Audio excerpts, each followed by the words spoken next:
walay daotang panahon nga nakaapekto karon sa nasod.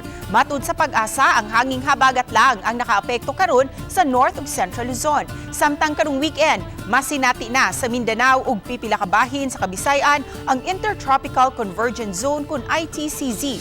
Apan di mo kumpiyan sa mga kapuso ang ayan gihapon pagdaog mga payong kung sa mang magamit pang pandong batok sa uwan matag higayon nga mugawas sa inyong mga panimay tungod sa mga localized thunderstorms. Matud sa Pag-asa, karong gabi hangtod sa Biyernes, masinati ang panagsang pusog nga mga pag-uwan dinhi sa Sugbo ug sa ubang bahin sa Kabisayan nga sagad mulanat gikan sa usa ngadto sa 2 ka oras. Og ilabi na kining we have to take precautionary measures sa mga hazards na dala ng thunderstorms. Sugod late afternoon, gabi until sa Friday natay makasinati ta mga pag-uwan tungod kini sa localized thunderstorms.